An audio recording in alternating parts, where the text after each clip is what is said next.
propósito del paquete económico vamos a analizar cuáles pueden ser sus implicaciones en términos de la sostenibilidad de las finanzas públicas y diría yo de la salud fiscal del país. Nos ayuda a hacer esta revisión de las metas fiscales para 2023. José Luis Clavellina, él es director de investigación del Centro de Investigación Económica y Presupuestaria, el CIEP. José Luis, bienvenido. Muchas gracias, Víctor. Buenas tardes. Gracias. Una primera pregunta creo que es oportuna porque además me parece que ha sido un comentario que se ha vuelto generalizado incluso de los analistas, de los legisladores opositores. Es si estamos ante estimaciones optimistas en medio de un escenario que pinta incierto. Yo creo que las estimaciones que presenta Hacienda o que presentó en su paquete económico la semana pasada son debatibles. Y sí se ven optimistas, principalmente en la parte de crecimiento económico. Ellos se van al rango, ¿no? al más alto que tienen en la estimación de crecimiento, se van al 3%, cuando pues muchos analistas y organismos internacionales lo ubican muy por debajo. El Fondo Monetario por alrededor de 1.2%, el propio Banco de México 1.6%, la encuesta de expectativas que hace el propio Banco de México, lo ubican en 1.3% para el próximo año.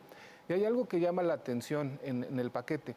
La propia Secretaría de Hacienda señala que el crecimiento potencial de la economía para el próximo año es de 2.38%, que sería una tasa a la que podríamos crecer si la economía utilizara de forma muy eficiente todos los recursos de que dispone. Entonces, al establecer la tasa en 3%, implicaría que estamos o que vamos a crecer por arriba del potencial de la propia economía, ¿no? Entonces, creo que esa situación es de las que más llama la atención y que ese crecimiento es poco probable que se alcance. José Luis, obviamente si el crecimiento es menor al que está presentando en la propuesta del gobierno, pues evidentemente eso compromete los ingresos. Y es la siguiente pregunta que te quiero hacer. ¿Qué pasa con los ingresos tributarios? ¿Cuánto crecen? ¿Serán suficientes?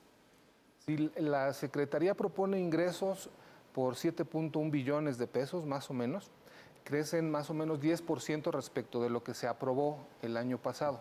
Sin embargo, si tomamos en cuenta el estimado del cierre, de cómo se van a comportar los ingresos este año, crecen marginalmente, crecen 0.8%. Entonces nos pone sí en una situación de vulnerabilidad porque pensamos que este nivel de ingresos se alcanzará si efectivamente se cumple la tasa de crecimiento propuesta por la Secretaría de Hacienda y también si se sigue elevando la eficiencia recaudatoria por parte del SAT, que se ha venido incrementando durante los últimos años. Que ha sido muy importante, ¿no? Ha sido para muy fortalecer importante. los ingresos. Sí, pero esta eficiencia recaudatoria creo que tiene un límite y de acuerdo con lo que presenta Hacienda en el propio paquete económico, parece que se está alcanzando ya ese límite, ¿no? Entonces, no podemos descansar solamente en una mayor eficiencia en la recaudación. Creo que al país le hace falta ya pensar un poco en una reforma fiscal que permita fortalecer precisamente los ingresos tanto de la Federación como de estados y municipios. ¿Cómo se ve en la propuesta el gasto? ¿Qué rubros son los más beneficiados en este paquete económico del Ejecutivo? Sí, en la parte de gasto se propone un gasto de 8.3 billones de pesos, ¿no? Que crece 11% en términos reales respecto del aprobado el año pasado. Como puedes dar cuenta, hace rato hablábamos de 7.1 billones de pesos, ahora de 8.3 billones. Entonces, esta diferencia es un déficit que se va a tener que... ¿Con endeudamiento cubrir? Pues sí, es endeudamiento público, ¿no? Ahí se va a tener, con eso se va a tener que saldar, ¿no?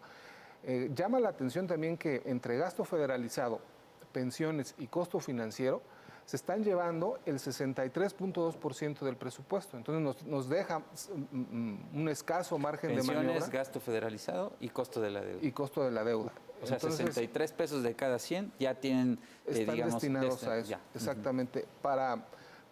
También para inversión se destinan 1.2 billones de pesos, pensiones que ya te mencionaba, 1.7 billones de pesos, y costo financiero casi 1.1 billones de pesos, ¿no? Crece mucho el costo financiero, casi 30%, y para pensiones se prevé un aumento de casi 13% también. Claro. Entonces, eso nos deja poco margen de maniobra. Y hay algo que también llama la atención en el paquete económico y que viene en los propios criterios generales de política económica. Se propone un gasto corriente estructural superior al que señala la propia ley la Ley Federal de Presupuesto y Responsabilidad Hacendaria. Desde 2014 tenemos esta especie de regla fiscal en la que nuestro gasto corriente no puede crecer más allá de lo que nos permite el PIB potencial.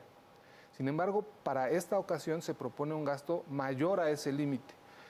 Creemos que eso pues, pone en riesgo la sostenibilidad de las finanzas públicas en el largo plazo y que si se sigue incumpliendo esta regla, pues se puede poner en riesgo también la credibilidad de la política fiscal. Sí, es un tema importante. Ahora, tú decías hace un momento, hace falta una reforma fiscal, pero sin reforma fiscal, la pregunta es, ¿cuál es el margen de maniobra que tiene las finanzas públicas, que tiene la política fiscal, para desarrollar, para implementar políticas públicas que beneficien a la población más vulnerable? Es muy buena pregunta porque sin una reforma fiscal no vamos a tener espacio ya para aplicar esas políticas públicas en beneficio de la sociedad. De hecho, el espacio fiscal que se presenta, si se aprobara este paquete económico, se reduciría. En el CIEP hemos calculado que pasaría de alrededor bueno, se reduce en 1% del PIB, 0.1% del PIB. Estábamos en 2.1% del PIB este año, el próximo año estaríamos en 2%. Entonces, deja menos recursos para que efectivamente podamos gastar en educación, salud, infraestructura, etcétera. Sí, hablamos de estos tres componentes del gasto que pues se vuelven una camisa de fuerza, ¿no? Las pensiones, el gasto federalizado y el costo de la deuda. Pero quiero referirme al tema de las participaciones y aportaciones que reciben estados y municipios, porque pues se siguen manteniendo como dependientes de estos recursos, ¿no? Los gobiernos locales, y no hay un esfuerzo para aumentar la recaudación local, ¿no? Sí, digamos, no hay un esfuerzo por parte de las propias entidades federativas. Y en un paquete como el que se presenta, creo que hay pocos incentivos para que se realicen. Las participaciones crecen cerca del 14% en términos reales. Si bien esto pues, le otorga mayores recursos a las entidades federativas, también las hace más dependientes precisamente de las transferencias de la federación. Y creo que sí, hace falta no nada más, como te decía hace rato, una reforma fiscal que permita fortalecer los ingresos de la federación, sino que también los ingresos de las entidades federativas y municipios tienen que verse fortalecidos. Por ahí también tendríamos que ver qué pueden hacer ellos mismos. Quizá la reforma fiscal también tendría que incluir la parte de estados y municipios. Digo, no es tan fácil, pero cuando y convertirse exactamente en una reforma hacendaria, ¿no? Que los dote un poco más también de autonomía, que determine exactamente cuáles van a ser sus responsabilidades de gasto y que se vinculen de cierta forma con sus responsabilidades tributarias, ¿no? Sí. Para tener un verdadero federalismo fiscal y algo más de descentralización en términos fiscales. Sí. Pues te agradezco, José Luis Clavellina, que hayas estado esta tarde aquí y estaremos atentos a la discusión porque apenas comienza. Veíamos ahora que la próxima semana irá el secretario de Hacienda a comparecer a la Cámara de Diputados y bueno, el proceso es largo y tendrá que venir la negociación primero de todo el paquete de ingresos y después de gasto y veremos cómo queda.